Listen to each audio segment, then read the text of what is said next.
"Pull my skirt higher," she commanded, and his hands obeyed, burning with a hunger too wild to tame. But before this moment of complete surrender, Amelia Whitmore was just a widow fighting to save her ranch. Before she met Julian Hart, she had no idea that losing everything could be the beginning of finding the most dangerous love of her life. In the frozen mountains of Montana, between bullets and betrayals, two wounded hearts discovered that sometimes you have to risk your soul to save your heart. If you feel that stories like this touch something deep inside you, please give it a like, subscribe, and tell me in the comments where you're listening to this story from. Your support motivates us to keep revealing these life-changing encounters. The auctioneer's hammer echoed like a gunshot to Amelia Whitmore's chest. Each bang against the weathered wood was a death sentence for everything she knew. The smell of dust and masculine sweat filled the September morning air, mixed with the sweet aroma of apples hanging from the orchard trees that in just a few minutes would no longer be hers. Sold for $400 to the Great Northern Railway Company. The auctioneer's voice cut through the air like a blade. $400 for a property worth at least $3,000, for 16 years of work, of dreams built brick by brick. Finn, her 12-year-old brother, tugged at her skirt with trembling fingers. "Amelia, what's going to happen to us now?" His voice was a frightened whisper.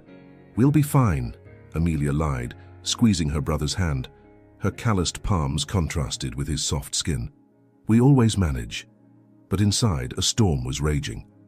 3 years ago, when Thomas died, she'd promised she would never let anyone take what was rightfully hers. She had worked like a man, her hands bleeding as she mended fences. Every penny saved so that Finn could grow up safe. "Mrs. Whitmore." The deep voice made her turn around. Harold Mackenzie, Thomas's former foreman, nervously held his hat. "I need to talk to you, in private." She led Finn to the wagon. "Stay here, sweetheart." Harold took her behind the barn, away from curious ears. "Amelia," he used her first name for the first time in years, "you need to leave town. Today." "Harold, I can contest this in court." "No." He shook his head. "I heard conversations in Judge Darrow's office. They can't let you live. You know too much about the forged documents." The blood froze in her veins. "They want to kill me." 3 families who contested Darrow's decisions died in accidents over the past 6 months. Harold gripped her shoulders. The Morrison family, the Petersons, Samuel Creek. "My God," she whispered. "There's more. I saw some documents when I was cleaning the office. Original deeds, real contracts, correspondence between Darrow and the railroad executives. Everything proving this scheme goes way beyond Silver Hollow." A flame ignited in Amelia's chest. "Where are those documents?" "Darrow keeps them in a safe. But Amelia, even if you could get them, where would you take them? All the judges in the region are bought." "Then I'll take them to Helena, to Denver if I have to." Determination crystallized in her voice. "I'm going to get those documents. It's suicide. They have armed men, money, influence. I'm a woman who has nothing left to lose." She straightened her shoulders. "And maybe that's exactly why I can do what others couldn't." A distant shout cut through the air. Harold peered around the barn and went pale. "Amelia, they're coming. 3 armed men." Her heart raced. "Finn!" When she reached the wagon, her brother's eyes were wide with fear. "Amelia, those men asked where you were. I said I didn't know." She could hear them now. "Shall I find the widow and the boy? Darrow said not to leave witnesses. Get in the wagon, now." Amelia hoisted Finn up with strength she didn't know she possessed. "We're going for a ride." "Where to?" Finn held on tight as she whipped the horses. Amelia looked back one last time at the farm. The white house where Thomas had carried her on their wedding night. The orchard where Finn had taken his first steps. It all belonged to strangers now. "To the mountains," she answered, turning onto the steep trail. "Where they can't follow us." The wagon bounced along the rutted road, shouts echoing behind them. The cold mountain wind whipped her face, carrying the scent of pine trees and snow. Finn snuggled against her, shivering. "Are you cold?" She put her arm around him, trying to project a confidence she didn't feel. "A little." "Amelia, where are we going to sleep tonight?" The question hit her like a punch. Where indeed? They had no home anymore, very little money, and armed men on their trail. But looking at Finn's trusting little face, she forced a smile. "We'll find somewhere safe." I promise." The trail grew steeper, the horses panting with effort. Low branches scratched her arms, but she kept driving. Behind them, the sound of hoofbeats was getting closer. 3 riders shouting orders to each other. "There! I see the wagon!" Amelia whipped the horses harder. The trail forked ahead. Left led to the valley, right climbed higher up the mountain. She chose right, betting on altitude. The first shot echoed through the trees. Finn screamed, throwing himself onto the wagon floor. "Melia! Stay down!" She ducked too, still holding the reins. Another shot, closer. A bullet whizzed past her ear. The trail was almost vertical now. The horses struggled, white foam on their muzzles. But the pursuers were having trouble too. She could hear them cursing as their horses stumbled on loose rocks. A sharp curve appeared ahead. Amelia pulled the reins hard, the wagon skidding dangerously. For one terrifying moment, she thought they would tip over. But they made it, and suddenly they were on the other side of a narrow gorge. She stopped the horses, gasping. Finn slowly sat up. "They stopped following us," he whispered. Amelia listened carefully. Silence. Just the wind through the pines and the horses' heavy breathing. "For now," she murmured. The sun was setting quickly in the mountains, painting the sky blood red. In a few hours, they would be in total darkness, with no shelter, no fire, no protection.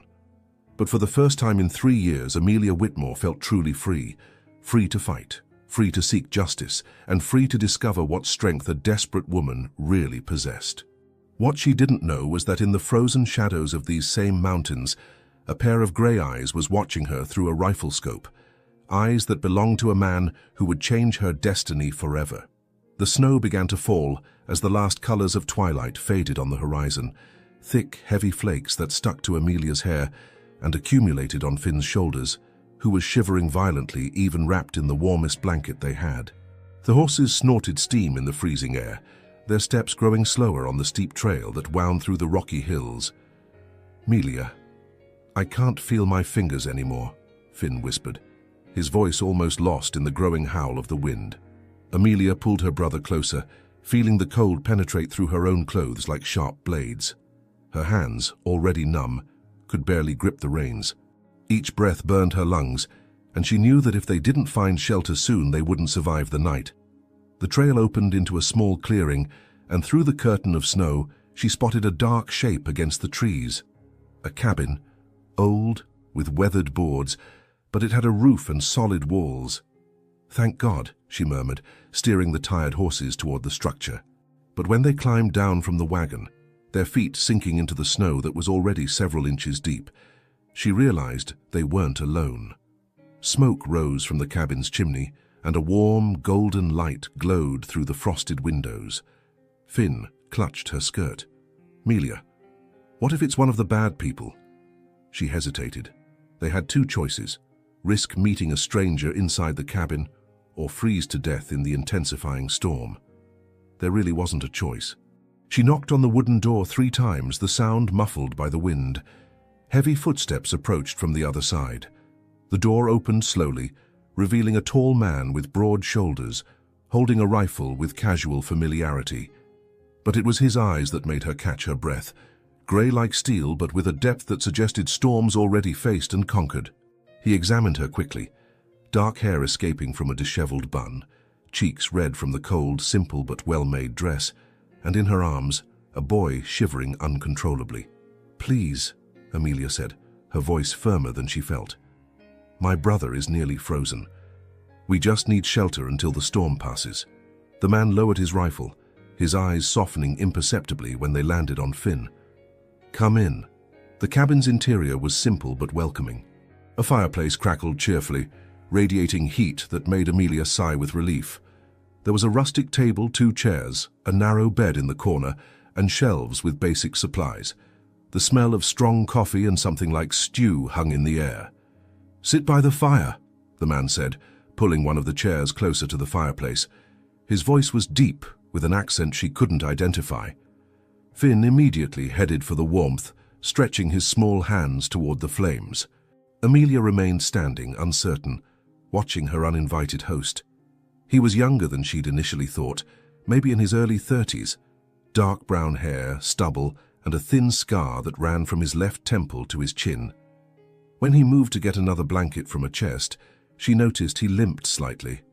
"What are your names?" he asked, wrapping Finn's shoulders with the thick blanket. "I'm Finn," the boy answered, before Amelia could speak. "And this is my sister Amelia. We lost our home today." The man looked at Amelia with an expression that might have been understanding. "I'm sorry to hear that." He straightened up, extending his hand. "Julian Hart." She hesitated for a moment before accepting the greeting. His hand was warm, calloused from work, but gentle. "Amelia Whitmore." "Whitmore?" Julian frowned. "The farm near Silver Hollow." Amelia's heart raced. "You know it." "I know the reputation. I heard the widow who ran it was tougher than most men in the area." His eyes studied her with new curiosity. "I also heard there was an auction today." Amelia felt tears burn behind her eyes but forced them back. "A fraudulent auction. They stole our land."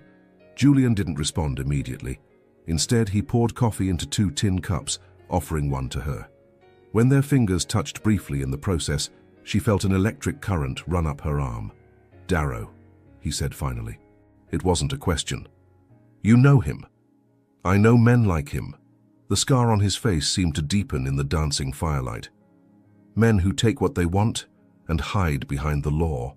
There was something in his voice, controlled anger, old pain, that made Amelia wonder what story hid behind those grey eyes.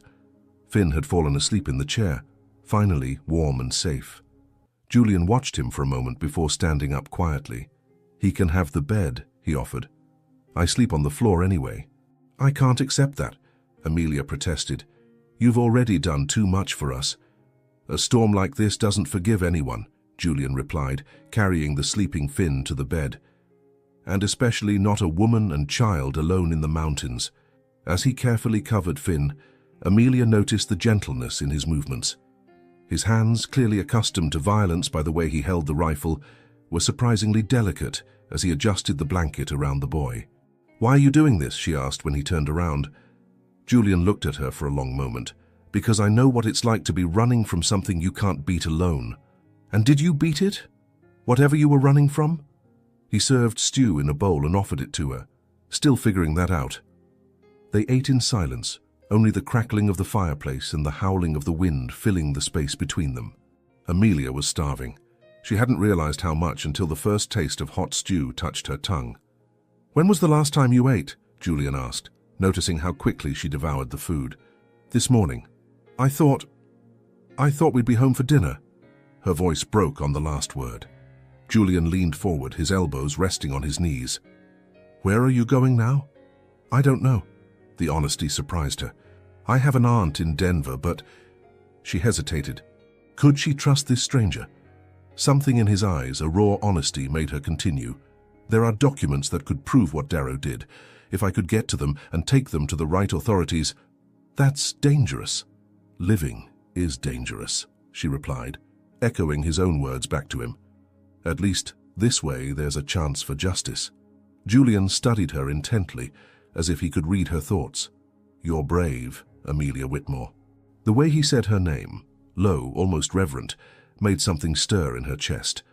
Or stupid. Maybe both.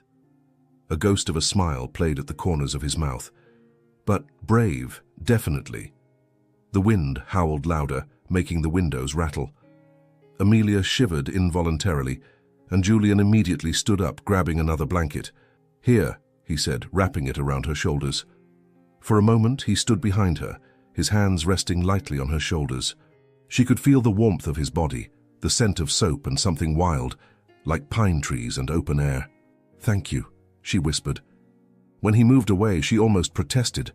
Almost. "Julian?" she said, as he prepared to lie down on the floor near the fireplace. "Yes? What brought you here, to these mountains?"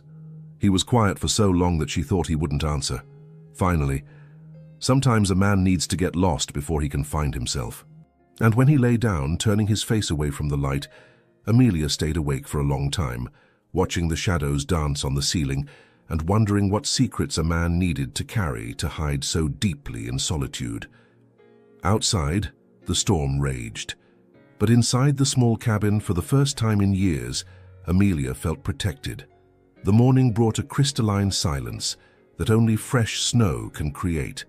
Amelia woke to the smell of frying bacon and strong coffee, and for a moment, just a moment, she forgot where she was, until she heard Julian's low voice talking softly with Finn near the fireplace. "And then you put the bait right here, see? The fish can't resist. Will you really teach me how to fish?" The excitement in Finn's voice made Amelia's chest tighten. It had been so long since she'd seen her brother genuinely happy. "If your sister allows it," Julian replied, and she could sense that he knew she was awake. Amelia sat up in the chair where she'd slept, Julian's blanket still wrapped around her shoulders. Golden morning light streamed through the windows, illuminating Julian's strong profile as he flipped bacon in the pan.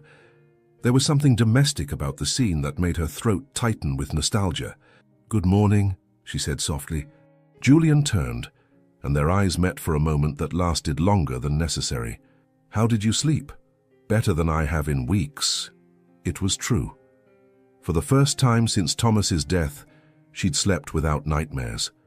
They had breakfast together, a strange intimacy settling between them.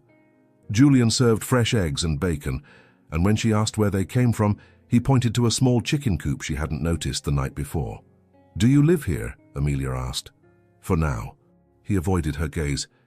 "It's a good place to think." Finn swallowed a forkful of eggs. "Julian said he knows people who can help us." Amelia looked at Julian in surprise. "Is that true?" He nodded slowly.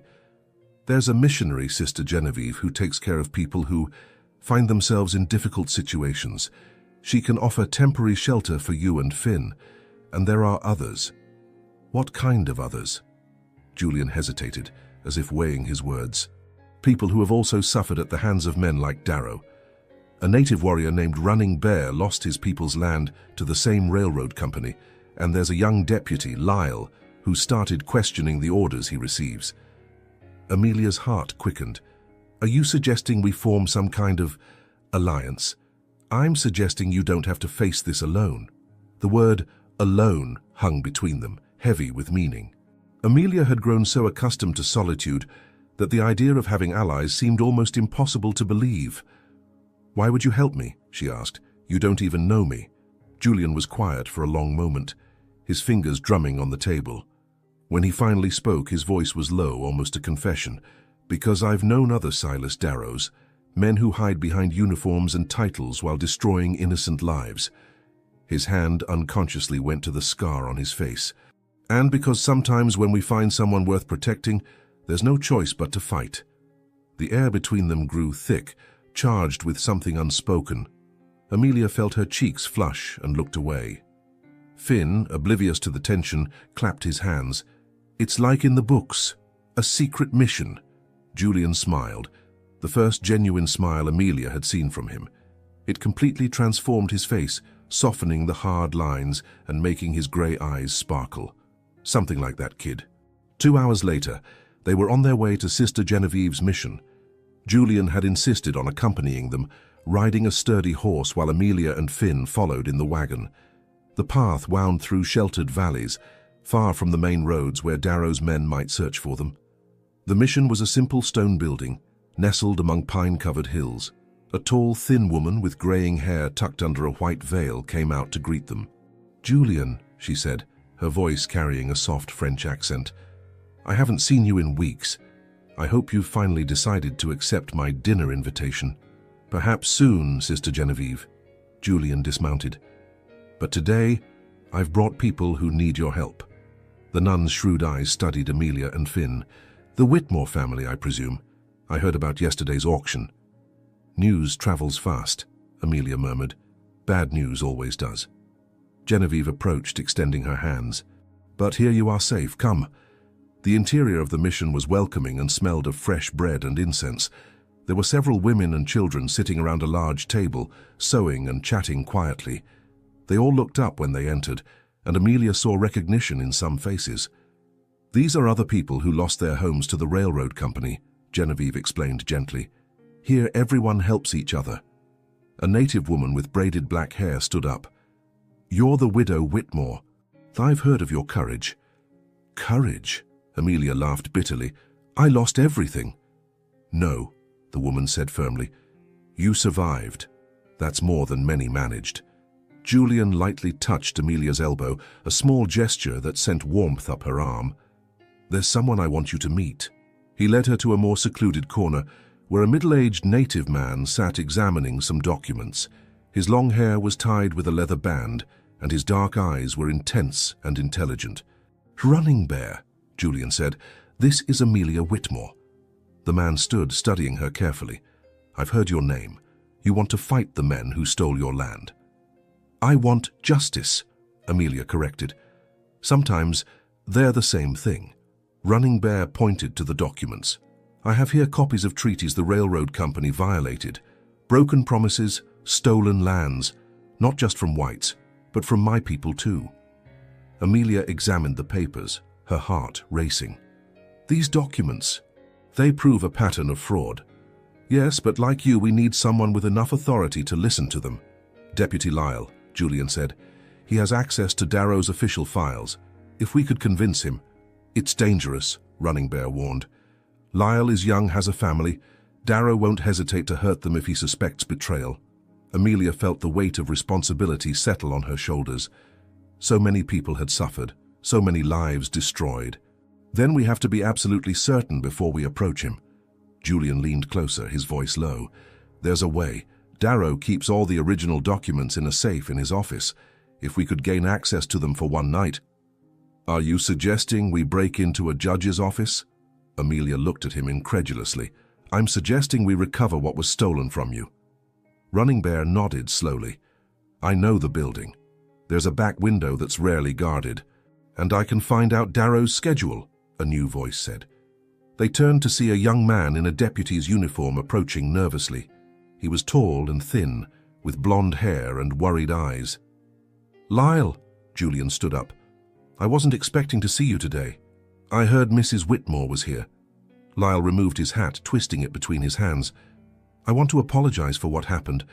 I should have spoken out against the auction. Why didn't you? Amelia asked, but without hostility. There was something genuinely regretful in the young man's face. Because I have a wife and a baby on the way. Because I need the job. He looked at the ground. Because I'm a coward. No, Julian said firmly. A coward wouldn't be here now. Lyle raised his eyes, hope shining in them. I can help. I know when Darrow leaves town, I know the guard's routine, and... He hesitated. I have a key to the office. Amelia's heart raced. Would you do that? Risk your family? My son will grow up in this world, Lyle said with a firm voice. I want it to be a world where justice means something. Running Bear extended his hand. Then we are allies. One by one, they joined the handshake. Running Bear, Lyle, Julian, and finally Amelia. When Julian's warm hand wrapped around hers, she felt something more than camaraderie. There was an electric current, a silent promise. Darrow leaves for Denver next Thursday, Lyle said. They'll be away for 3 days. That would be our best opportunity. So we have a week to plan, Julian said. While the others discussed details, Amelia stepped away slightly, looking out the window at the distant mountains. Julian followed her, standing beside her in comfortable silence. Are you afraid? He asked quietly. Terrified, she admitted. But also hopeful. For the first time in a long time. He turned to look at her, and she could see her own vulnerability reflected in his grey eyes. Amelia. Yes? He seemed to struggle with the words. Finally, he said, just be careful. You've become important to people who... He paused. To me. Her heart stopped for a moment, then began beating faster than ever. The week passed in a haze of planning and preparation. Sister Genevieve had offered permanent shelter at the mission, but Amelia knew she couldn't hide forever. During the days, she helped with the mission's tasks, sewing clothes for orphaned children, preparing meals, organizing supplies, but her nights belonged to the plan. Julian appeared every afternoon, emerging from the shadows between the pine trees like a ghost made of flesh and bone. He had become the silent center of their conspiracy, coordinating information between Running Bear and Lyle, studying the blueprints of Darrow's office that the young deputy had secretly provided. We need to make sure you can defend yourself if something goes wrong, Julian said one Thursday afternoon, as they walked to an isolated clearing behind the mission. Amelia looked at the revolver he carried. "Julian, I've never shot anyone. I hope you never have to." He stopped under the shade of an old oak tree, turning to face her. "But Darrow won't hesitate to hurt you if he discovers you. I can't let that happen." The intensity in his voice made something stir in her chest. "Why is this so important to you, really? Why am I important to you?" Julian looked away, his hands gripping the revolver's handle. "Because you remind me that there are still things in this world worth protecting." "And what did you lose, Julian? What brought you to these mountains?" He was silent for so long she thought he wouldn't answer. When he finally spoke, his voice was low and heavy with pain. "I was a soldier. During the war, there was a town. Innocent civilians." He shook his head abruptly. "It doesn't matter. What matters is that you learn to protect yourself." Amelia gently touched his arm. "It matters to me." Their eyes met, and she saw years of guilt and regret reflected in those grey depths. Without thinking, she slid her hand down his arm, feeling the tense muscles under his cotton shirt. "Whatever happened," she said softly, "I can see what kind of man you are now. And that man is good." Julian closed his eyes for a moment, as if her words were both balm and wound. When he opened them again, there was something new there. Hope, perhaps, or desire. "Let's start with the basics," he said, his voice rougher than usual. He positioned her with her feet apart, body slightly leaning forward. When his hands touched her waist to correct her posture, Amelia felt an electric current run down her spine. "Relax your shoulders," he murmured, standing behind her. His hands slid to her shoulders, gently massaging away the tension. "Steady breathing, it's about control, not force." She could feel the warmth of his body radiating against her back, the masculine scent of leather and pine trees. When he leaned in to show her how to hold the weapon correctly, his breath brushed her ear, sending shivers through her entire body. "Like this," he whispered, his hands covering hers on the gun. Firm, but not tense. Amelia tried to focus on his instructions, but his closeness was making her heart beat so loudly she was sure he could hear it. When he adjusted her aim, his chest briefly pressed against her back, and she held her breath. "Amelia," he said softly, "you're tense again." She turned without thinking, and suddenly they were face to face, only inches separating them. Her eyes dropped to his lips, then returned to his eyes. The world seemed to stop. "Julian," she began, but didn't know how to finish the sentence. He raised a hand, brushing a strand of hair that had escaped from her bun behind her ear. The touch was gentle, almost reverent, but sent waves of heat through her. "You're beautiful," he said, so quietly she almost didn't hear. They stood like that for an eternal moment, breathing the same air, lost in each other's eyes. Then, as if waking from a dream, Julian stepped back. "I'm sorry," he said, running his hand through his hair. "That was inappropriate." "It wasn't," Amelia said quickly, surprising herself with her boldness. "Julian, But the sound of breaking branches interrupted them. Finn appeared through the trees, running toward them with his face red with excitement. "Amelia, Julian, Running Bear is at the mission. He said he has important news." The moment shattered, but as they followed Finn back to the mission, Amelia could feel Julian's eyes on her, warm as a physical touch. Running Bear was waiting for them in the kitchen, his face serious. "Lyle came to see me this morning. There's been a change of plans." "What kind of change?" Julian asked. "Darrow isn't going to Denver. He cancelled the trip." Running Bear paused. "But there's a better opportunity. Tomorrow night there's a charity ball at the mayor's house. All the important men in the region will be there, including Darrow. The office will be completely empty." Julian nodded slowly. "That gives us a bigger window. But it also means we have to act tomorrow," Amelia said. "Are we ready?" "We have to be." Running Bear looked at her seriously. "Are you sure about this, Amelia? Once we enter that office, there's no going back." She thought about her farm, about Thomas, about all the other families who had lost everything to the greed of men like Darrow. "I'm sure." Sister Genevieve prepared a special meal that night, a last dinner before what everyone knew was a dangerous mission. Amelia could barely eat, her nerves frayed. When the others retired to their rooms, She went out to the small garden behind the mission, needing fresh air. Julian found her there, sitting on a rustic bench under the stars. "Can't sleep either?" he asked, sitting beside her. "My stomach is full of butterflies." She laughed nervously. "What if we get caught? What if something happens to Finn?" "Nothing will happen to Finn, I promise." Julian turned to face her. "And nothing will happen to you, not while I'm alive." The fierceness in his voice made her look at him. "Julian, I need to tell you something," he interrupted. "In case something goes wrong tomorrow. In case I don't get another chance." "Don't say that. Amelia, these past few weeks, you've changed something in me. Something I thought was dead." He took her hand, intertwining their fingers. "You made me remember that there's beauty in the world, that there's goodness." Tears burned in her eyes. "You did the same thing for me. Made me remember I don't have to face everything alone." They sat in silence, hands intertwined, watching the stars. The night was clear and cold, but Amelia felt warmed from within.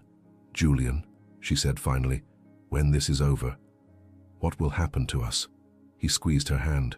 "I'd like to find out." "If you want to."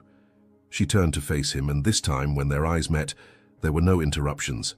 Slowly, as if giving her time to pull away, Julian leaned toward her. Their lips touched softly, a gentle question that she answered by pressing closer. The kiss was tender, loaded with unspoken promises and cautious hopes.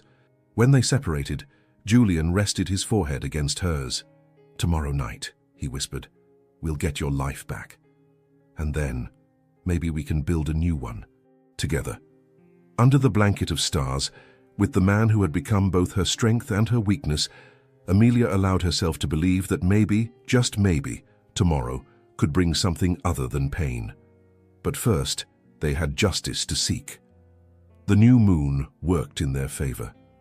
Darrow's office was on the second floor of a brick building in downtown Silver Hollow, its windows dark as empty eyes against the starry sky. Amelia crouched in the shadow of an alley, her heart beating so hard she was sure it could be heard blocks away. "Remember," Julian whispered, his voice barely audible. "In and out in 15 minutes. No more." Running Bear nodded, his movements silent as a ghost's. Lyle, pale but determined, held the key to the office with slightly trembling hands. "What if someone shows up?" Amelia asked. "Then we run," Julian replied simply. "You stay with me the entire time." "Understood." She nodded, unconsciously touching the revolver he had insisted she carry. The weapon felt heavy and strange on her hip, a constant reminder of the danger they were courting. They moved through the deserted streets like shadows, avoiding the circles of light from the street lamps. The courthouse building loomed imposing in the darkness, symbols of a justice that had become corrupted in the hands of men like Darrow.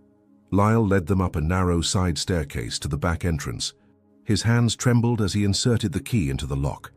The click of the mechanism opening sounded like a gunshot in the silence.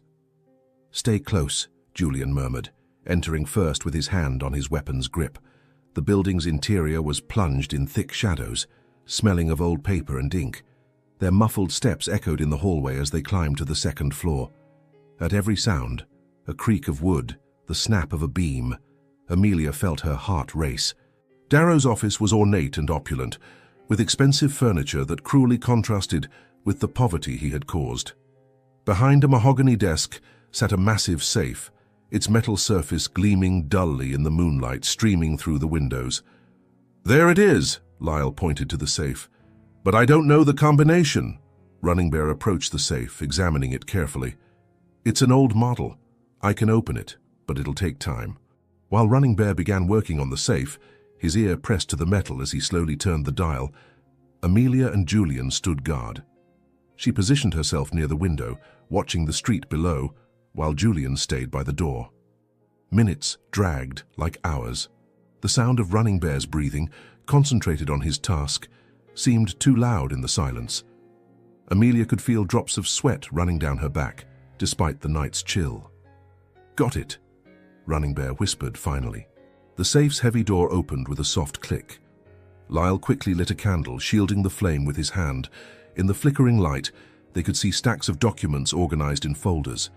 Amelia approached, her hands shaking as she leafed through the papers. "My God," she breathed. There are dozens of cases here, families throughout the territory. Take everything, Julian said urgently. We can examine it later. They filled a leather bag with documents, forged contracts, correspondence between Darrow and railroad executives, records of illegal payments. It was enough evidence to bring down not just Darrow, but the entire corruption network. Time, Julian warned, looking out the window. I see lanterns approaching the main street.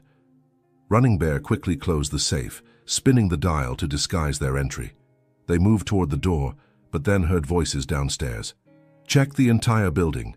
The judge said there might be trouble tonight. Julian cursed under his breath. The main staircase is blocked. We have to find another way out. Lyle pointed to a window at the end of the hallway.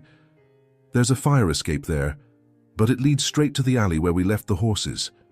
It's our only option, Julian decided. They ran silently down the hallway, but when Julian tried to open the window, it resisted. Years of paint and time had sealed the glass in place.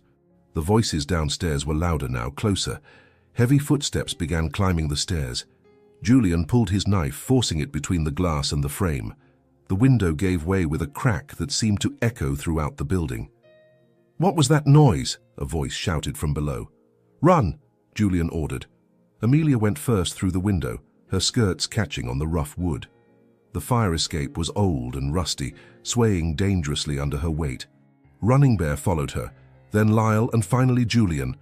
They were only halfway down when a bright light hit them. Stop! Stay where you are! A bullet ricocheted off the metal near Amelia's head. She screamed, almost losing her balance. Keep going down! Julian shouted, drawing his weapon and shooting back toward the light. They moved faster than safety allowed, the ladder groaning and swaying under them. When they finally reached the ground, their legs were shaking so badly they could barely stand. The horses! Running Bear shouted, pointing to the end of the alley where they had left their mounts. But as they ran, more armed men appeared, blocking their exit. They were surrounded. This way, Lyle shouted, pointing to a narrow passage between two buildings. They plunged into the passage's darkness, bullets whistling overhead. The space was so narrow they had to run single file, stumbling over trash and debris. The passage opened onto a side street where, miraculously, a freight train sat at the station, steam rising from its locomotive as it prepared to depart. The train! Julian shouted. It's our only chance. They ran toward the moving cars, their pursuers close behind. Julian jumped first, grabbing onto the side of a freight car and hauling himself inside. He extended his hand to Amelia. Trust me, he shouted. Without hesitation, she jumped. For one terrifying moment, she was suspended in air, the ground rushing beneath her. Then Julian's strong hands caught her, pulling her to safety in the car. Running Bear and Lyle followed, jumping at the last second as the train picked up speed. They threw themselves onto the car floor, gasping, as Silver Hollow disappeared into the darkness behind them. The bag with the documents was safe, clutched against Amelia's chest. Cotton Rift, Julian said, reading a sign that flew past. The train's heading to Denver, perfect. Amelia sat up, still trembling from adrenaline. That's when she realized, in the jump, she had fallen directly on top of Julian. Their bodies were intimately entwined, their faces only inches apart. For a moment, neither moved. Their eyes met in the car's dim light, and Amelia could feel Julian's heart beating against hers, racing not just from danger, but from their closeness. Are you hurt? He asked softly, his hands checking her arms for injuries. No, she whispered, but didn't pull away. Julian, I know, he murmured, his hand rising to touch her face. I know. The train swayed, and Amelia pressed closer to him, feeling the strength and warmth of his body. Their lips were so close she could feel his breath warm against her skin. We did it, she said, hardly believing it. Yes, he agreed, his eyes never leaving hers. We did. But as he spoke, his voice was rough with something more than triumph. There was desire there, raw and honest, and when his fingers slipped through her hair, Amelia felt something awaken deep inside her. The train groaned and swayed along the rails, carrying them away from danger and toward an uncertain future. But in that moment, in the darkness of a freight car, with the man who had become her companion and protector, Amelia felt for the first time in years that maybe she had found where she belonged. In Julian Hart's arms, She was finally going home. The train carried them through the night like an iron serpent cutting through the darkness of the plains. Amelia had settled against Julian, her head resting on his shoulder while he kept a protective arm around her. Running Bear and Lyle dozed in the opposite corner of the car, exhausted from the tension of their escape. But Amelia couldn't sleep. Every sway of the train, every click of the rails, reminded her of how far they had come and how far they still needed to go. The bag with the documents was pressed tight against her chest like precious treasure, evidence enough to destroy Darrow and his corruption network. "What are you thinking about?" Julian asked quietly, his voice vibrating against her ear. "Everything," she whispered back. "About Thomas, the farm, Finn, about how my life has changed completely in a matter of weeks." His free hand found hers in the dark. "Do you regret it?" Amelia considered the question. 3 weeks ago, she was a lonely widow struggling to keep her farm. Now she was a fugitive from the law, carrying stolen evidence, her life completely intertwined with that of a man she barely knew, but trusted more than anyone. "No," she said finally. "As scared as I am, I don't regret it." Julian squeezed her hand. "Neither do I." The train began to slow as they approached a small settlement. Julian straightened, looking through the car's opening. "Crawford Junction," he read on a sign that passed by. "We have to get off here. Denver is only a day's ride away, but if we stay on the train, we'll be too easy to track." They jumped from the moving train with the skill acquired during the night, hiding in the shadows of the small station until the locomotive disappeared into the distance. Crawford Junction was little more than a few houses and a tavern, all closed in the silence of dawn. "We need horses," Running Bear said pragmatically. "And a place to examine the documents before we get to Denver," Lyle added. "We need to know exactly what we have." Julian pointed to a distant light in the hills. "There's a mission a few miles from here. The Franciscan fathers usually help travelers." They walked along the dusty road as the sky began to lighten in the east. Amelia felt every mile in her feet, but adrenaline still coursed through her veins. They had done it. They had actually managed to steal Darrow's evidence. The mission was a simple adobe building with a small bronze bell gleaming in the tower. The priest who received them was an elderly man with white hair and kind eyes, who asked no questions about why 4 people appeared at his door before dawn. "Of course you can use our library," he said, after Julian briefly explained they needed to examine some legal documents, "and our sister cook will be happy to prepare a meal." The library was small but cozy, with wooden shelves loaded with books and a wide table perfect for spreading out papers. Amelia carefully opened the bag, her hands trembling slightly as she began organizing the documents. What they found was even worse than they had imagined. "Look at this," Lyle said, his voice tense as he held up a letter. "Direct correspondence between Darrow and the railroad company president. They planned everything, which farms to target, how to manipulate the auctions, even how to eliminate persistent obstacles." Amelia felt her blood freeze. "Persistent obstacles? People like you," Running Bear said grimly. "People who refuse to accept it peacefully." Julian was examining a set of forged contracts. "There are at least 50 families listed here. Some we don't even know were targeted yet. But now we have everything," Amelia said, her voice gaining strength. "Every letter, every false contract, every illegal payment, it's enough evidence to bring down the entire operation." They spent the day organizing and cataloging the documents, building a comprehensive case against Darrow and his accomplices. As they worked, Amelia became painfully aware of Julian beside her, the way his hands moved over the papers, the intense concentration on his face, the warmth radiating from his body when he leaned close to show her something. "This one," he said, pointing to a particular document. "This is the most important." It was a letter from Darrow himself, dated just a week earlier, ordering the permanent removal of anyone who could testify against the railroad company's activities. "He ordered our deaths in writing," Amelia whispered. Julian looked at her intently. "That means you'll never be truly safe until he's arrested." "We'll never be safe," she corrected. The word "we" hung between them, heavy with implications. Somehow, during these weeks of danger and conspiracy, they had become a we, a unit, a partnership that went beyond mere convenience. As the sun set, the priests invited them to dinner. It was a simple but abundant meal: beef stew, fresh bread, red wine. For the first time in days, Amelia felt herself relax slightly. "Tomorrow we reach Denver," Lyle said. "I know an honest federal prosecutor there. He'll listen to our case." "And then?" Amelia asked. "Then we hope justice means something," Running Bear replied. After dinner, Amelia went out to the mission's small garden. The night air was cool and smelled of sage and wildflowers. She sat on a stone bench, looking at the stars and trying to process everything that had happened. Julian found her there, as she knew he would. "Can't sleep?" he asked, sitting beside her. "My brain won't stop." She looked at him. "Julian, what's going to happen after tomorrow? After we turn in the documents? Darrow will be arrested, there will be trials, justice." "That's not what I'm asking." He was quiet for a long moment. "What do you want to happen, Amelia?"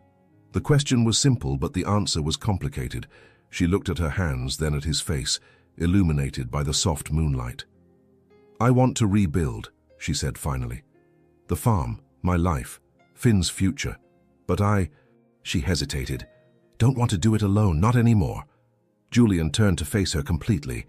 "Are you saying—" "I'm saying that in these weeks you've become more important to me than you should have, that when I think about the future, you're in it." She gathered courage. "I'm saying I think I've fallen in love with you, Julian Hart." For a moment he didn't respond. Then, slowly, he raised a hand to touch her face. "Amelia," he said, his voice rough with emotion. "You saved my soul. Made me remember that I'm more than the mistakes of my past, that I can be the man you deserve. You already are that man." He leaned toward her, and this time, when their lips met, it wasn't just a kiss of hope or promise. It was a kiss of certainty, of two people who had found home in each other. When they separated, Julian rested his forehead against hers. "When this is over," he whispered, "when Darrow is behind bars and you get your land back, marry me, Amelia. Let me help you rebuild. Let me be your family." Tears burned in her eyes, tears of joy, of relief, of love. "Yes," she whispered back. "Yes, Julian. Yes." Under the Colorado stars, with the soft sound of the mission bells carried by the night wind, Amelia Whitmore found her answer. She had set out seeking justice and found love. She had lost a house and gained a home. Tomorrow they would bring the documents to Denver. Tomorrow they would fight their final battle against Darrow. But tonight, in Julian's arms, she had already won. The Denver Federal Courthouse was an imposing gray granite building that rose like a cathedral of justice in the heart of the growing city. Amelia stopped on the marble steps, the bag of documents pressed against her chest, and for a moment felt the crushing weight of everything that had brought her here. "Ready?" Julian asked quietly, his hand finding hers. She nodded, though her nerves were frayed. "Ready." Federal prosecutor James Crawford was a middle-aged man with graying hair and sharp eyes that examined each document with growing interest and horror. For 3 hours, he leafed through the evidence while Amelia, Julian, Running Bear, and Lyle recounted their experiences. "This is extraordinary," Crawford murmured finally, looking up from the papers. "The extent of the corruption, the detailed documentation. You've delivered not just Darrow, but an entire network of federal conspiracy." "So you believe us?" Amelia asked, her voice barely hiding her hope. "I believe you, and more importantly, I can act." Crawford stood, already reaching for his hat. "I'll issue warrants immediately. Darrow and his accomplices will be in custody by the end of the week." Amelia felt her knees nearly give way with relief. Julian wrapped an arm around her waist, supporting her. "And the families who lost their land?" Running Bear asked. "All illegally confiscated properties will be returned to their rightful owners," Crawford assured them, "including your farm, Mrs. Whitmore." When they left the courthouse, Amelia felt like she was floating. Denver's busy streets stretched around them, full of wagons, merchants shouting their wares, and the constant sound of construction as the city grew. "We did it," she said, hardly believing it. "We really did it." Julian spun her in his arms, laughing, the first sound of pure joy she'd heard from him. "You did it, Amelia. You brought justice for all of us." But their celebration was interrupted when a telegraph operator came running up. "Mrs. Whitmore, urgent telegram for you."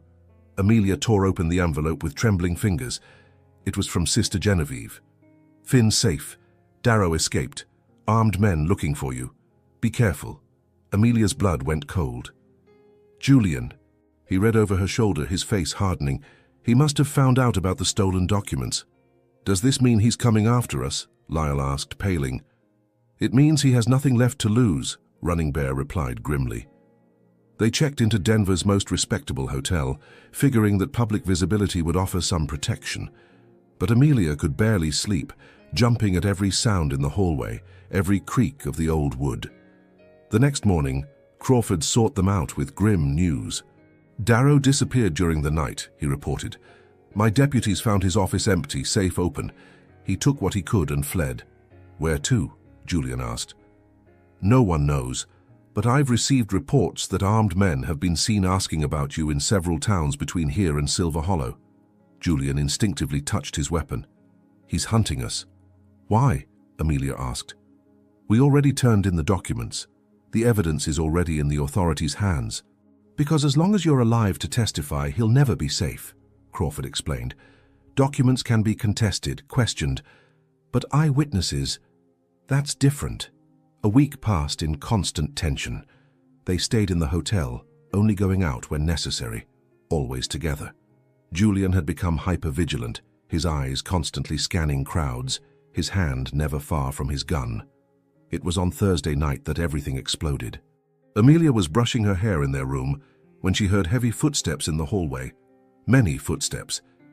Julian, who had been cleaning his revolver at the table, froze. How many men? She whispered. At least 4, he replied quietly, moving to the window. Maybe more. A loud knock on the door made them jump. Amelia Whitmore, we know you're in there. The voice was deep, authoritative. It wasn't Darrow, but someone working for him. Julian quickly moved to Amelia, pushing her toward the window. Fire escape, he whispered. You go first. But when Amelia opened the window, she found a rifle barrel pointed at her face. A man on a nearby rooftop smiled coldly. I wouldn't advise it, ma'am. They were surrounded. The door exploded inward. 5 armed men entered, led by a figure that made Amelia's heart stop. It wasn't Darrow. It was someone she recognized from Julian's descriptions. Tall, elegantly dressed, with dark hair and a scar running from his ear to his chin. Colonel Marcus Thorne, Julian said, his voice dead. Should have guessed. Julian Hart, the man replied with a cruel smile. My favorite deserter. I thought you'd learn to stay away from lost causes. You know this man? Amelia whispered. I know him, Julian replied, never taking his eyes off Thorne. He was my commanding officer during the war, before I discovered what kind of orders he was giving. Thorne laughed. Ah yes, your sudden crisis of conscience. Very inconvenient considering how much we invested in your training. What do you want, Thorne? What I've always wanted. For problems to disappear. Thorne gestured casually toward Amelia. The lady has become too expensive for certain commercial interests. Her crusade against our friend Darrow interrupted some very profitable operations. Darrow is working for you, Amelia realized. Darrow is a useful tool, as you would have been if you'd accepted a generous offer to sell your farm. Julian stepped protectively in front of Amelia. If you want to get to her, you'll have to go through me. Oh, Julian, Thorne sighed dramatically. Still the knight-errant, even after all these years, very well. Everything happened in seconds. Thorne gestured to his men. Julian pushed Amelia down, drawing his weapon. Shots exploded in the small room. Amelia screamed when Julian staggered, blood blooming on his shirt. But he kept fighting, his shots finding 2 of Thorne's men. Running Bear and Lyle burst through the door, having heard the commotion. The fight became chaotic, men struggling in the cramped space. Through the chaos, Amelia saw Thorne raise his gun, aiming at Julian. Without thinking, she grabbed the nearest chair and threw it at him, ruining his aim. The wild shot hit the wall. Thorne turned to her in fury, but Julian was there, despite his wound, placing himself between them. No, Julian said firmly. It's over, Thorne. That's when the cavalry arrived. Literally. Federal deputies, alerted by the gunfire, stormed into the room. Within minutes, Thorne and his surviving men were handcuffed. How did you know where to find us? Amelia asked the lead deputy. We didn't, he admitted. We were following Thorne. We discovered his connection to Darrow 2 days ago. You were just in the right place at the right time. Julian leaned heavily against the wall, his hand pressed against the wound in his shoulder. Amelia ran to him, her hands checking the damage. "Is it bad?" she asked, her voice tight with concern. "I've survived worse," he said, trying to smile. "Mainly thanks to you and your aim with chairs." She laughed through her tears. "Someone had to protect my protector." As the deputies led Thorn away, he looked back over his shoulder. "This isn't over, Hart. There are others like Darrow, there always are." "Maybe," Julian replied, "but now there are people willing to fight them." Later, when Julian was being treated by the hotel doctor and the official paperwork was being filled out, Amelia sat beside his bed. "Is it really over?" she asked. Julian took her hand with his good hand. "The dangerous part, yes. Thorn is arrested, Darrow is on the run, and the evidence has ensured their network is dismantled. And us?" He brought her hand to his lips, kissing her knuckles gently. "We're just beginning." Outside the window, Denver stretched under the evening sky, a city full of possibilities. And for the first time in years, Amelia looked to the future not with fear, but with hope. The isolated cabin was hidden among towering pine trees, 2 hours' ride from Denver. Julian had suggested the refuge after the doctor released him, insisting they needed a quiet place to recover before the final journey back to Silver Hollow. What he didn't say, but Amelia sensed in the tension in his eyes, in the way his jaw clenched when he thought she wasn't looking, was that he needed time to process the encounter with his past. The approaching storm mirrored the emotional turbulence hanging between them. Dark clouds gathered over the mountains, and the wind carried the heavy scent of imminent rain. Inside the cabin, a fireplace crackled cheerfully, casting dancing golden shadows on the wooden walls. Amelia watched Julian from the table where she'd been organizing the final documents they would need to present in Silver Hollow. He sat in a chair near the window, methodically cleaning his revolver. A ritual she'd learned meant his mind was elsewhere, processing memories he rarely shared. "How you're going to wear away the metal if you keep polishing like that," she said softly. Julian looked up, a ghost of a smile playing at the corners of his mouth. "Old habits. War habits." He nodded slowly, setting the weapon aside. "Thorn taught me that a soldier takes care of his weapons like he takes care of his soul. Keep them clean, keep them ready, never let them rust." Amelia rose, moving to sit in the chair beside him. "And your soul, Julian, how is it?" The question caught him off guard. He looked at her intently, and she could see layers of pain unfolding in his grey eyes. "Rusted," he admitted finally. "Cracked. I don't know if it can be fixed." "I disagree." She reached out, gently touching the scar that ran down the side of his face. He leaned involuntarily into her touch. "I see a man who risked everything to protect strangers, who chose the right side when it mattered. You don't know the things I did, Amelia, the orders I followed before I found my conscience. Then tell me." Julian was quiet for so long, she thought he wouldn't answer. Then, in a voice low and heavy with old pain, he began to speak. "There was a town, during the war. Innocent civilians that Thorn said were hiding enemy supplies. His hands clenched into fists. We followed orders. Burned homes, separated families. There were children, Amelia, little children crying for their mothers. Silent tears ran down his face. Amelia felt her heart break. That's when I realized what kind of man I was becoming, what kind of monster." He touched his scar. "This didn't come from battle. It came from Thorn when I refused to execute an unarmed family, called it a lesson about obedience." "Julian," Amelia leaned closer, her hands framing his face. "You stopped. You chose differently. That matters." "Does it? Tell that to the families I destroyed. Tell that to the families you've saved since then." Her voice was firm, full of conviction. "Running Bear, Lyle, all those women and children at the mission, Finn, me, you became a protector instead of a destroyer." Julian looked at her as if she were a miracle he didn't deserve. "How can you look at me and not see a killer? Because I see who you chose to become." She moved closer, her lips almost touching his. "I see the man who covered me with blankets when I was shivering with cold, who taught my brother to fish, who threw himself in the line of fire to protect me. Amelia, I see the man I love," she whispered. And then she kissed him, pouring all her love and acceptance into that touch. Julian resisted for only a moment before surrendering, his hands finding her waist, pulling her closer. The kiss deepened, years of loneliness and pain dissolving in the growing heat between them. When they finally separated, both were breathless. "You don't know what you're asking for," Julian said, his voice rough. "I'm asking for you," Amelia replied simply. "All of you.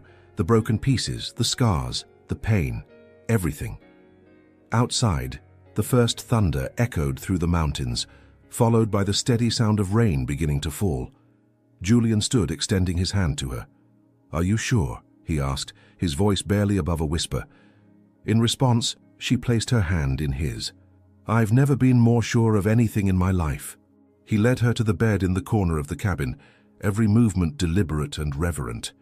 In the golden firelight, she could see the naked vulnerability in his face, a warrior who had finally lowered all his defenses. "You're so beautiful," he murmured, his fingers brushing a strand of hair that had escaped from her bun. "And you," she replied, touching the scar on his neck, "are perfect for me." They undressed slowly, exploring every curve and mark, every story told by skin. Julian kissed every inch of her as if he were memorizing, his hands trembling slightly with contained emotion. "Amelia," he whispered against her shoulder, "I don't want to hurt you." "You won't," she assured him, guiding him to her. "Julian, you've only made me stronger." When they finally joined, it was with a tenderness that took her breath away. There was no rush, just a slow and reverent exploration. Each touch a promise, each kiss a declaration. "I love you," he whispered against her lips as they moved together, finding a rhythm as natural as breathing. "And I love you," she replied, her fingers tracing the muscles of his back, feeling the old scars that told the story of his survival. They lost themselves in each other, the outside world disappearing until there was only them, only this moment of perfect intimacy. When climax took them, it was together, names whispered like prayers, bodies arching in perfect harmony. Afterward, they remained entwined, listening to the rain beat against the roof. Julian traced lazy circles on Amelia's back, his face buried in her hair. "Thank you," he murmured. "For what?" "For seeing me, for loving me, despite everything I am." Amelia propped herself up on her elbow, looking into his eyes. "Julian Hart, you're not loved despite who you are. You're loved exactly because you are who you are. Every scar, every regret, every brave choice that brought you to me." He pulled her into another kiss, gentler this time, full of gratitude and future promises. "When we go back to Silver Hollow," he said, "when we rebuild your farm, our farm, I want it to be a place of healing, for veterans like me, for families who've lost everything, for anyone who needs a fresh start." "Ours," she repeated, liking the sound. "I like that." They made love again, more slowly this time, exploring and savoring, building memories they would carry forever. And when they finally fell asleep in each other's arms, it was with the peace of two souls who had found their home. Outside, the storm raged through the night, but inside the cabin, wrapped in each other's warmth, Amelia and Julian had found their own storm, one that would heal instead of destroy, that would build instead of tear down. Tomorrow would bring new challenges, but tonight was theirs, completely, perfectly theirs. The Denver courthouse was packed beyond capacity. Newspaper reporters from across the territory had come to witness what was already being called the trial of the century, the case that would expose one of the largest corruption networks ever discovered in the American West. Amelia sat in the front row, her hands intertwined with Julian's, watching as Prosecutor Crawford presented mountains of evidence against Silas Darrow and his accomplices. Darrow had been captured 2 weeks earlier, found hiding in a saloon in El Paso, Texas, with suitcases full of stolen money and incriminating documents. Now he sat at the defense table, a defeated man who had lost all his pompous authority. "Ladies and gentlemen of the jury," Crawford said, his voice echoing through the silent courtroom, "you have heard testimony after testimony of families destroyed, lives ruined, dreams stolen by pure greed. The evidence is irrefutable. The defendant orchestrated a systematic scheme to defraud honest citizens of their properties." Amelia had testified the morning before, telling her story with a firm, clear voice. She spoke about losing her farm, about fleeing through the mountains, about discovering the documents that exposed the entire conspiracy. When the defense attorney tried to intimidate her during cross-examination, Julian had to force himself to remain seated, his fists clenched until his knuckles turned white. "Tell me, Mrs. Whitmore," the lawyer had said with a disdainful smile, "isn't it true that you illegally broke into my client's office?" "I recovered evidence of crimes that were being hidden," Amelia had replied calmly. "If that's breaking in, then I'm proud to be a burglar." The gallery had exploded in applause, making the judge bang his gavel for order. Now, 3 days later, they awaited the verdict. The jury had retired that morning, and every passing minute felt like an hour. Julian held Amelia's hand, his thumb tracing comforting circles on her skin. "Whatever the outcome," he murmured quietly, "you've already won. You brought the truth to light." "We won," she corrected. "None of this would have been possible without you, without Running Bear, without Lyle, without everyone who risked everything." Running Bear leaned forward from his seat behind them. "My people say that when warriors fight together for justice, their souls become intertwined forever. We are family now." Young Deputy Lyle, who had been promoted to assistant sheriff as a reward for his courage, nodded. "No matter where life takes us, we'll always have this. This victory we won together." "Jury coming back," the court officer announced. The silence that descended over the courtroom was so thick you could cut it with a knife. Amelia felt her heart hammering as the 12 men took their places. The jury foreman, an elderly farmer with grey hair, stood with a paper in his hand. "Have you reached a verdict?" the judge asked. "We have, Your Honor." "How do you find the defendant Silas Darrow on the charges of fraud, conspiracy and abuse of power?" The foreman looked directly at Darrow. "Guilty on all counts." The explosion of voices in the gallery was deafening. People stood up, shouting, applauding, crying with relief. Amelia felt tears streaming down her face as Julian pulled her into a tight embrace. "We did it," she sobbed against his chest. "Julian, we really did it." The judge's gavel banged repeatedly. "Order! Order in the court!" When the room finally quieted, the judge turned to Darrow. "Mr. Darrow, you have been found guilty of heinous crimes against the citizens of this territory. This court sentences you to 20 years in prison and orders full restitution of all fraudulently confiscated properties." Darrow collapsed in his chair like an empty sack, finally defeated. But the real triumph came 2 weeks later, when Amelia, Julian and Finn arrived at the Whitmore farm, now officially the Whitmore Hart farm. The property had suffered during the months of abandonment, but the house was still solid. The orchard still bore fruit and the land was still fertile and full of promise. "Home," Finn said in wonder, running to hug the giant oak where Thomas had built a swing years before. "We're really home." Amelia leaned against Julian, watching her brother explore every familiar corner. "It looks different," she murmured. "Smaller somehow." "That's because you've grown," Julian said, kissing the top of her head. "You're not the same woman who fled from here months ago. You've become stronger, braver, a fighter." "We became fighters," she corrected, turning to face him. "And now?" Julian gestured to the land stretching around them. "Now we rebuild. Not just for us, but for others too." Running Bear mentioned there are war veterans who need work, native families who lost their lands. "We can make this farm something more than just our home. We can make it a refuge." Amelia's eyes sparkled with possibility. A community, a place where broken people can heal. Exactly. They spent the rest of the afternoon walking the property, making plans. The main house would need repairs, but it was solid. They would build additional cabins for families needing temporary shelter. There would be a community garden, workshops where veterans could learn trades, a small school for the children. "It'll be like a little town," Finn said enthusiastically, joining their planning. "I can help teach the younger kids. Julian taught me so much about mountain survival.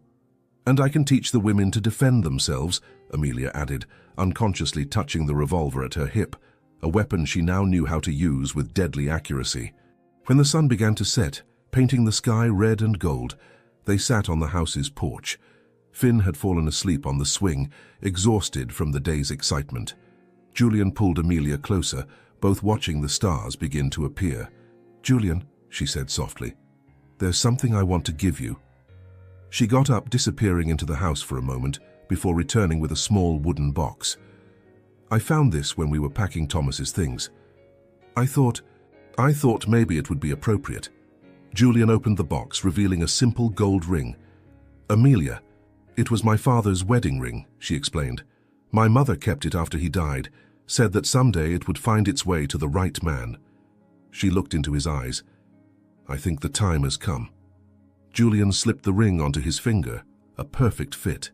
"Amelia Whitmore, would you honor me by being my wife?" "Julian Hart," she replied, tears of joy shining in her eyes. "I would be honored to be your wife."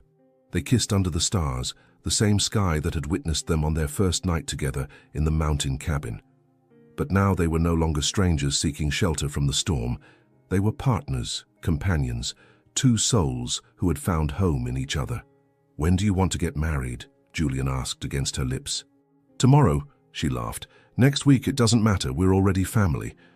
Running Bear arrived the next day with his wife and 3 children, ready to help with the rebuilding. Lyle visited on the weekend with his pregnant wife and a wagon full of supplies. Sister Genevieve came with a dozen orphans who needed temporary homes. And slowly, day by day, the Whitmore Hart farm grew from an abandoned property into a thriving community. There was laughter from children playing in the orchard, the sound of hammers building new cabins, the smell of fresh bread coming from the communal kitchen. Amelia found her purpose not just in recovering her land, but in sharing it. Julian found his redemption not in forgetting his past, but in using his skills to protect instead of destroy. And Finn. Finn grew up surrounded by a chosen family of warriors, survivors, and dreamers who taught him that true home isn't a place, it's a feeling of belonging. The Whitmore Hart farm became legendary in the territory, a place where justice had triumphed, where love had healed old wounds, and where the future always seemed bright with possibilities. 6 months later, on a golden May morning, the Whitmore Hart farm was unrecognizable. Where once there had been only a lonely property, now stretched a thriving small community. New cabins dotted the landscape, gardens bloomed in every corner, and the sound of laughter and honest work echoed through the valley. Amelia stood on the porch of the main house, watching the transformation with wonder that never diminished. Julian had expanded the original structure, adding guest rooms and a large common room where the community gathered for meals and celebrations. What touched her most was seeing how naturally everyone had settled into their new homes. War veterans finding peace in working the land, native families rebuilding their traditions, orphans growing up surrounded by love. "Ready?" Julian asked, appearing behind her and wrapping her in his arms. He wore his best suit, dark blue with silver details that Amelia had insisted perfectly matched his grey eyes. "More than ready," she replied, turning to face him. Her wedding dress was simple but elegant, made of cream silk with delicate lace that Sister Genevieve had personally embroidered. "Are you nervous?" "Terrified," he admitted with a smile. "Not about marrying you. That's the rightest thing I've ever done in my life. But about speaking in front of so many people." Amelia laughed, adjusting his tie. "You've faced armed soldiers, corrupt men, and snowstorms. I think you can handle our friends and family." "Family," Julian repeated softly, as if still getting used to the concept. "I never thought I'd have one again." "Well, get ready, because you're about to gain about 50 adopted relatives." Outside, the orchard had been transformed into an outdoor chapel. Wooden chairs made by the farm's residents themselves were arranged in neat rows, all facing an arch covered with wildflowers that Running Bear and his sons had built. The air was perfumed with the scent of apple blossoms and the roses Amelia had planted in Thomas's memory, not as a sad memorial, but as a celebration of life and love that continued. Finn, now 13 and several inches taller, nervously adjusted his new tie. As Julian's best man and Amelia's escort, he took the dual responsibility with touching seriousness. "Amelia," he said, his voice cracking slightly with adolescent change, "are you sure Thomas wouldn't mind? About you getting married again?" Amelia knelt to his level, her hands framing his face that was quickly losing its childhood softness. "Finn, do you know what Thomas told me in the last conversation we had? He said, 'If something happens to me, promise you won't stop living. Promise you'll find joy again.'" Tears glittered in her eyes. "Julian isn't replacing Thomas. He's fulfilling the promise I made." Finn nodded, hugging her tightly. He's a good man, Amelia, and he makes you smile in a way I hadn't seen in years. And you? Are you happy with our new family? These have been the best 6 months of my life, Finn said honestly. Running Bear is teaching me to track, his wife is teaching me to speak Lakota, and the kids, it's like having dozens of brothers and sisters. The sound of music began to float from the orchard, a simple but beautiful melody played by a veteran who had found solace in music after losing an arm in the war. That's our cue, Julian said, offering his arm to Amelia. They walked together down the improvised aisle between the chairs, and Amelia marveled at how many lives they had touched. Running Bear sat in the front row with his family, his face painted with traditional blessing symbols. Lyle was there with his wife Sarah, and the newborn baby they had named Thomas in honor of Amelia's late husband.